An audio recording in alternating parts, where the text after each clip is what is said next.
Welcome to Alaska Weather, a production of Alaska Public Media and the National Weather Service, Alaska Region.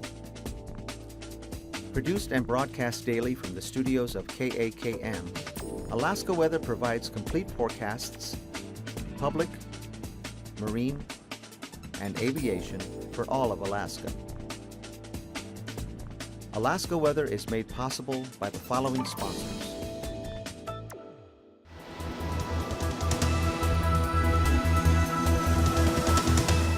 The National Weather Service. Hello everyone, thanks for joining us today for Friday's edition of Alaska Weather.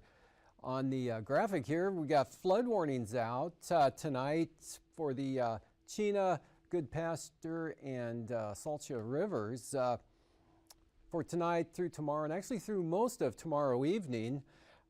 Rain's tapered off here, but anywhere from 2 to 4 inches has fallen over those river basins the last couple of days. That's resulted in water levels that haven't been seen in 28 years. Going to go back to 1986 on, I can't remember now if it's the Chena River or Salcha River, but there's some major flooding going on there. And flood advisory, though, for the Chena River at North Pole. They only had 1 to 2 inches of rain there, so just an advisory there. But flood warnings out for the remainder of the area through just about all of tomorrow. Even though the rain's tapered off, another batch of moisture will bring maybe up to a ½ inch of rain later tonight and into tomorrow. On the satellite, here's area clouds, what's left of it, that brought all the rain into the eastern interior. That upper low back through here, some thunderstorms developing down toward Galena, up toward Tanana, that area all slipping southward.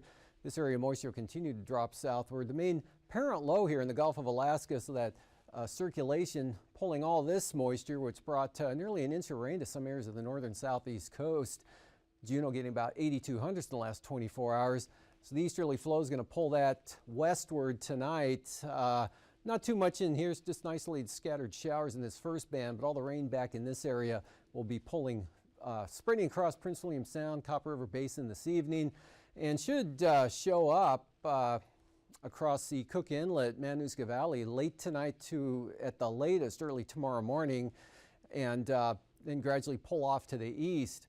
Otherwise, a lot of clear skies, VFR out here over the Bering Sea. That shifted southward across the Pribilof Islands, and pretty nice conditions up to the northwest as well. The Arctic coast, very brisk winds, low clouds, fog, some cases as low as a quarter mile.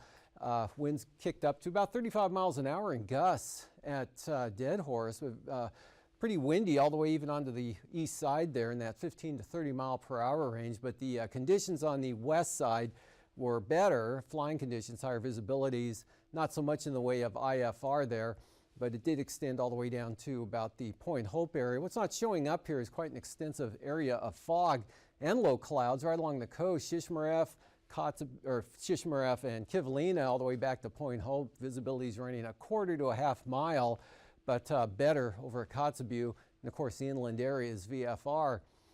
And watching the, again, this area of moisture pulling back to the west, so it cleared out a little bit down over the southern southeast coast, but more moisture there, and with the low back to the west, not really moving, that's going to just circulate that up. So more rain spreading into at least the southern areas tonight. Then there's another system right there. It's kind of down off the map. They'll be pushing up to the northeast. Front out here, really weak, not hardly even producing any rainfall. Very close to on Alaska, and they had some sunshine today break out. At least it went VFR, hazy sunshine, mostly cirrus there.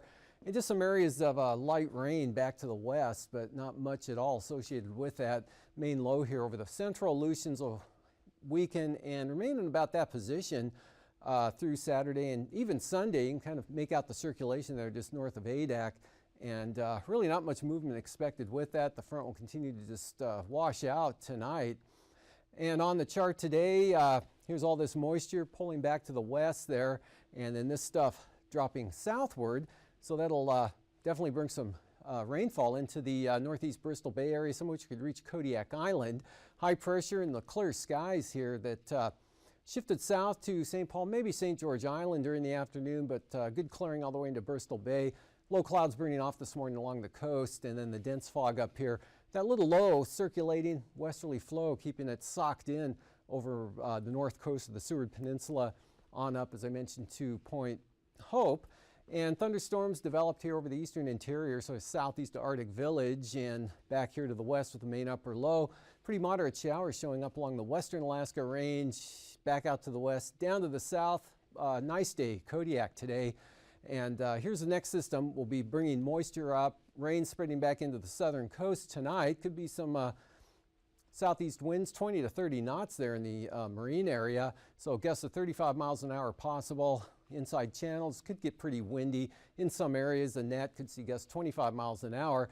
But drying out to the north here, again, this moisture pulling back to the west in the form of showers, moderate showers, scattered thunderstorms, mostly from the Wrangell Mountains in through this area with this low now over the Tanana Valley. So again, rain showers increasing here over the southeast interior, also pulling back to the west. It's a little bit of a break now that was over Cook Inlet in south central Alaska today, now slipping over to the western Alaska Range. Showers beginning to dissipate here and diminish. A few of those might slip over the Kodiak Island area. Look for areas of low clouds and fog to form here in the clear areas. May not get as extensive as what I have shown here, but be areas of VFR and possible areas of IFR as well. And a little bit of light rain, fog, and drizzle with this system here. Again, that low center really weakening and just kind of trapped between the high to the north and the high to the west. And then the main westerly jet there, keeping it all in place and just stretching that front out into nothing. For the Sunday outlook, that first system, first front kind of washes out along the southeast coast, and the main low center pulls back to this position.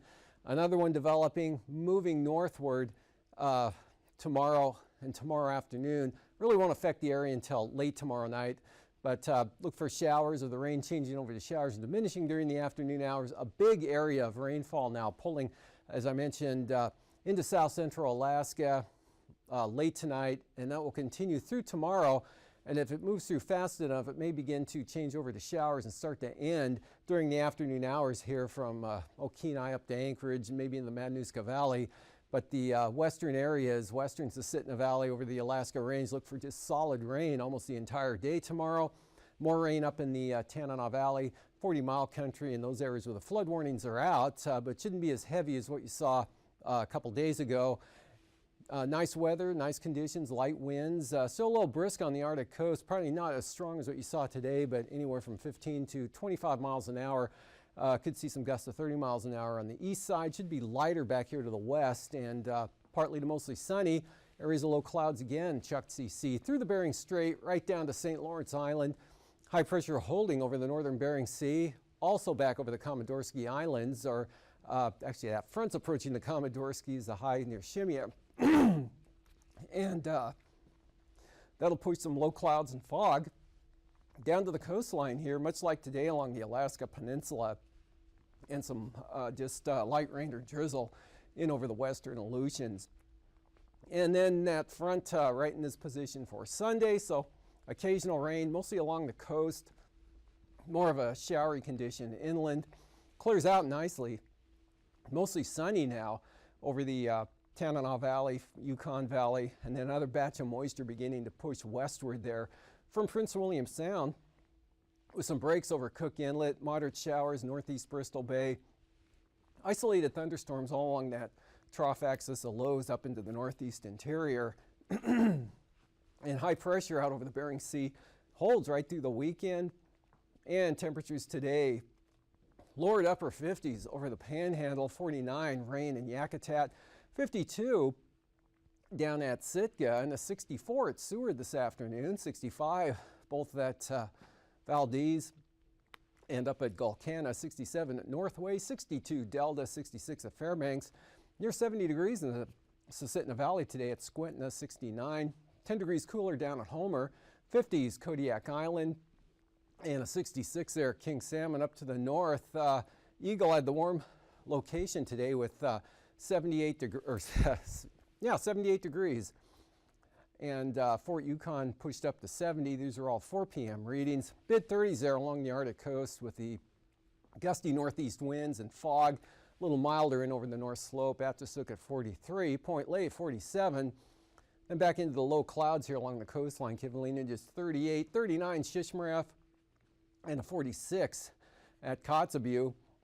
White Mountain 57, Nome 51 degrees, and sunshine, temperature soars to 50 degrees at Tin City, even into the 40s there for St. Lawrence Island.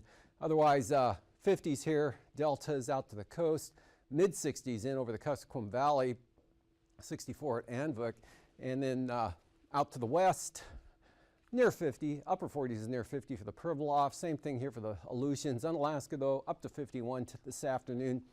59 at Cold Bay. They actually reached 60. That's King Cove with 59.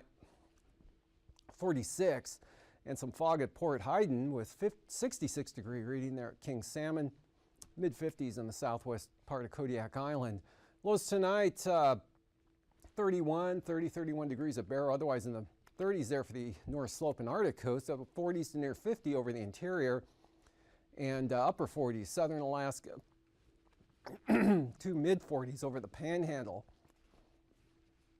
Highs for tomorrow, 50s here for the southeast coast, and again all the rain keeping it down here over the Copper River Basin, as well as south central Alaska, but just to the west here, into the mid 70s in the sunnier area. Tanana Valley up near 70, cooler to the east, but again that moisture pulling back to the west here, so it's going to keep it a little on the chilly side with a lot of rain, at least to start the day out with. Flying weather IFR, mostly off the coast here, the Panhandle, but this will be spreading northeastward, so look for deteriorating conditions there throughout the day with IFR spreading inland, mostly through this area, probably stay just marginal in areas down to the south, and then IFR possible all along the Alaska Range tomorrow, even over here to the east, and that'll be slipping on down into southern Cook Inlet, Fogneck Island area. Marginal VFR starting to show up along the east side of Kodiak Island, but another day of mostly VFR out here over the northeast Bering Sea, all along the coast. Again, that whatever forms tonight will burn off early tomorrow, so just mainly along the coast. Eastern Arctic coast probably could stay socked in some areas at times, and marginal VFR southeast Bering Sea. Then that just develops into a widespread area of IFR there for the central Aleutians. Passes Aniktuvik, VFR either approach tomorrow, looking good for Adigan as well. Lake Clark and Merrill starting out VFR, conditions deteriorating from east to west to IFR by mid-morning to late morning, definitely by afternoon, and holding there through the evening. Same forecast for rainy. Windy IFR, possibly becoming marginal during the afternoon. Isabel, occasional IFR. And about the same for Mentasta. I put IFR there, kind of pessimistic. And for Tanita, IFR at times, possibly becoming marginal. And for Portage, marginal VFR, occasionally IFR in the eastern approach. And Chilkoot and White, starting out VFR early and then gradually becoming marginal VFR throughout the day. Don't think it'll become IFR, but definitely lower ceilings, visibilities as you progress into the afternoon. Freezing levels, cold pool here up over the northeast Gulf of Alaska due to the upper low right out in this area. So that continues that southwest flow, so the breaks in the precipitation won't be too long lasting. Again, the next one coming in tonight, and then another one after that. And then that next upper low, the cool air aloft, keeping it kind of unstable here over the southeast interior, and well, warmer out to the west.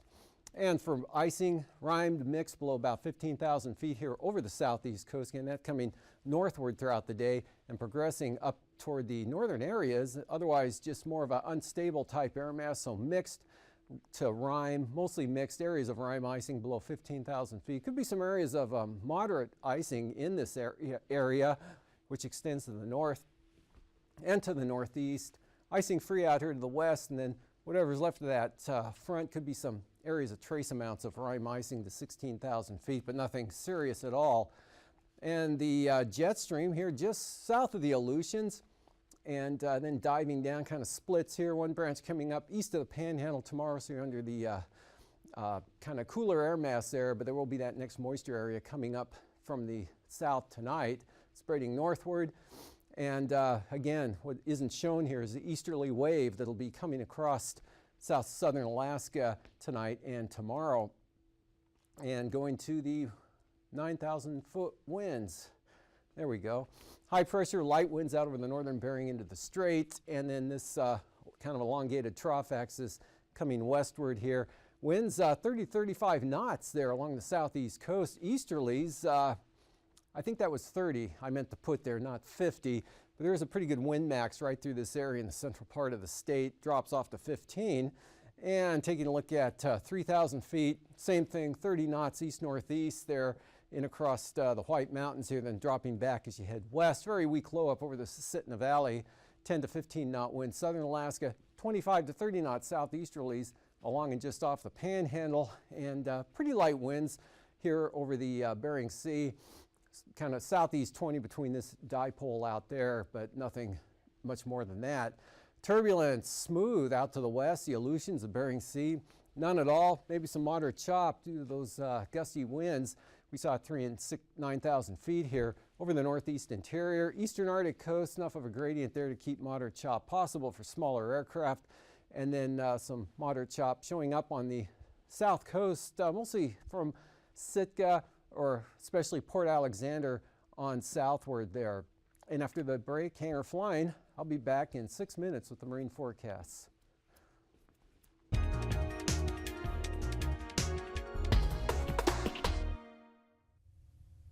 Good evening, ladies and gentlemen. I'm Harry Keeling, and on behalf of Alaska Public Media and Alaskan Aviation Safety Foundation, welcome to Hangar Flying.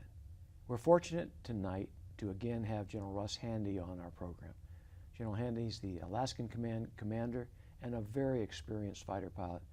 And the programs we've had to date, which incidentally you can check out on our website, he's talked about his time at the USAF Fighter Weapons School, his commitment to safety, and a little bit about some of his general aviation flying. We want to conclude this series and get General Handy's thoughts on flying in Alaska and how we might be able to make that safer. General Handy, welcome back. Thank you, Harry. Among your many accomplishments and credits are the fact that you were the Air Operations Group commander here, flying F-15s, and so that experience and now flying the F-22. And as you know, our audience are aviation folks and pilots around the state. Any thoughts on how we might make flying in Alaska safer? Well, I can tell you just from a day-to-day flying in Alaska perspective, most of what we focus on is planning for the what-ifs, you know, the contingencies. Alaska is a very unpredictable place, particularly when it comes to weather. As you know, there are particular times of the year where the fog monster can roll in here, you know, very, very quickly and unforecast. So, and for a fighter aircraft, our nearest suitable divert other than Anchorage, Ted Stevens, which is often weathered in as well, is almost 300 miles away, flying all the way up to Eielson. So we do a formal risk assessment before every mission, and you know, ask each other how many hours of sleep we had last night and how prepared are you. We look at the weather, we look at you know, various things about the mission. How complex is it? Is it an upgrade? And then before we step out of the building, we stand in front of the guy we call the top three, which is an officer that's at the desk that's monitoring all the flight operations, and he or she is watching everything that's going on out in the airspace, the weather, any changing conditions on the range, and gives us sort of a little pre-flight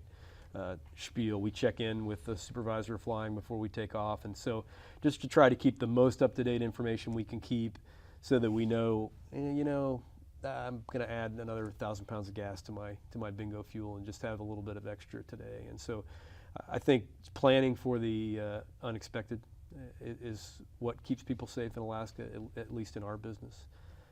One thing I will add from the perspective of the general aviation community as well is understanding the whole aviation picture in Alaska. As military aviators, I've got to understand, you know, where the corridor, the low-level flying corridors are, and the VFR flight routes, and understand traffic patterns in and out of Merrill or in and out of any of our commercial airfields that are all close to military airfields, so that we can operate together well. As you know, our Joint Pacific Alaska Range Complex, JPARC, it's huge, but a lot of it is military operating area. It's not restricted airspace, so we share that airspace.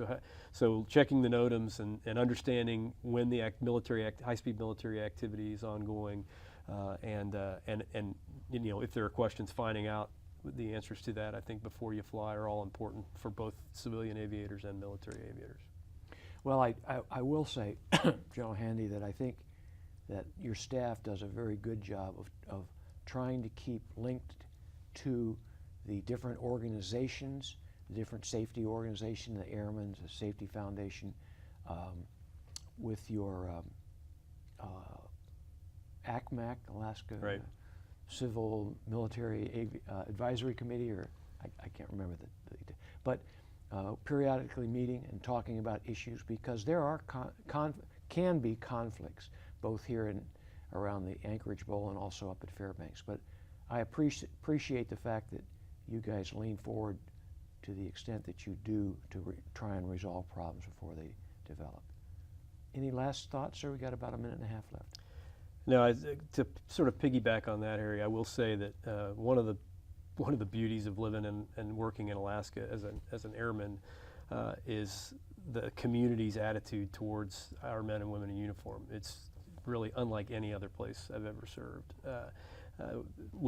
They really welcome our folks with open arms, to include all of our aviation activities. You know, high-speed jets flying out in the J Park, not necessarily compatible with a whole lot of general aviation activity, but we make it work. And we make it work because we talk. And whenever we need to expand our activity, or maybe make a red flag exercise a little bit longer in the day, or go to a lower altitude, when we go to the community and ask, we really start with yes, we really do. And so I get very little pushback. What I usually get is, okay, let's figure out how to make this work. And we sit down at the table together and we figure out how to make compatible military and civilian aviation work together. I will tell you, it is not that way everywhere. And so I really appreciate the citizens of Alaska working so well with us in that regard.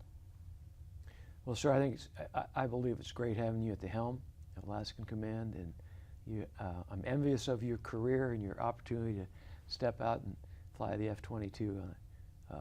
But appreciate your leadership and appreciate your being on the program for as many times as we've had you, and sharing your thoughts with us. Well, thanks for your time, Harry, and thanks for everything you do for flight safety in Alaska. Thank you, sir. Ladies and gentlemen, I sure hope you enjoyed our series. And again, you can go to our website and you can see the past editions if you didn't get a chance to catch them live. Remember, that's aasfonline.org. And until next week or next meeting, fly safe.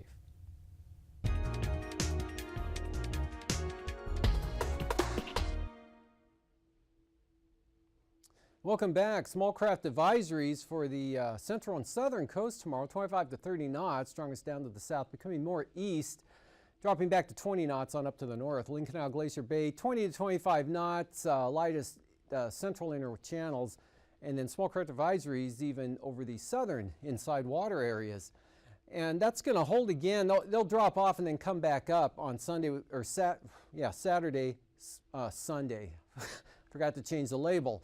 In fact, there's possibility of some minimum gales here in the outer edges of these southern zones, depending on how strong that next front is as it comes up. But right now, 30 knots should cover it well. Easterlies 20 to 25 to the north, and then lighter winds over the inside waters, south 25, Lynn Canal. For Prince William Sound, light easterlies tomorrow. Southeast winds at about 15 here. North Gulf Coast, picking up to 20 knots, Barren Islands on up into Kamishak Bay. Southerlies possibly 25 knots, Cook Inlet, otherwise lighter Shelikof Strait, light variable conditions east of Kodiak. Then those will become light northerlies or variable to north. Really this whole area pretty variable, 5 to 15 knots anywhere, right even up into Cook Inlet. Variable on the light side for Prince William Sound. Easterlies turn northeast, maybe 20 knots here in the western western coast there in that area. Bristol Bay west 15, northwest 15 knots across the Alaska Peninsula. Light westerlies there from Sitkinak to Chignik. And for Sunday, those westerlies become even lighter, just 10 knots, variable to southwest there, northwest 10 to 15 knots across the Alaska Peninsula. And then pretty good trough axis swinging across Bristol Bay, so that probably will kick those westerlies up to the 20 to 25 knot range on Sunday there for Bristol Bay, and those seas could get up to 7 feet. For the Aleutians, pretty light and variable here through the central areas, 5 to 15 knots really everywhere, northwest to the west, and mostly easterlies for the Fox Islands. And taking a look at Sunday, light winds here in the west, at Adak and Atka. southeast at 10, 15 knots for the Fox Islands, pretty variable north of Unalaska. For the southwest coast, variable out across the northern Bering Sea, otherwise northwest at 20. Easterlies at 10 for the Perbolofs. Excuse me. For the St. Lawrence Island zone, Sunday, pretty light across the entire northern Bering, 10 to 15 knots. We still have this northwesterly wind direction, and forgot the northwest arrow there, but 10 to 20 knots, maybe even some higher gusts there between Nunivak Island and the coast. Up on the Arctic coast, windiest on the east side, 20 to 30 knots, but easterlies up to 20 all the way to the west side. Lighter northwest breezes here, Cape Lisburne down to Wales. And then for Sunday, northwest at 15 across the Chukchi Sea, then kind of just paralleling the coastline here on the west side, 15 to 20 knots. Northeast, but light through this portion, but tending to get back up to brisk wind advisories over toward Kaktovik, the demarcation point. And for tonight again, clouds increasing, spreading westward, showers, rain, isolated thunderstorms here, becoming more widespread in this area as the evening wears on, with that moisture pulling back to the west. And that may develop into just an outright rain through this area in a lot of locations, especially on the upslope areas, eastern slopes, and then more rain spreading into the southern southeast coast of that system. Breezy, low clouds, fog, Arctic coast to a lesser extent over the north slope, and no change out here over the Bering Sea. That system just sits in place and continues to weaken right through the weekend. And then a big shot of rain coming across tomorrow, late tonight and tomorrow here across southern Alaska, extending up into the Tanana Valley once These again. forecasts are to be used for planning purposes only. Call 1-800-WX-BRIEF for a formal pre-flight briefing. Always file a flight plan before you go flying. The U.S. Coast Guard Auxiliary urges you to leave a float plan with a friend or the harbor master before you go boating. Alaska Weather is made possible by the following sponsors.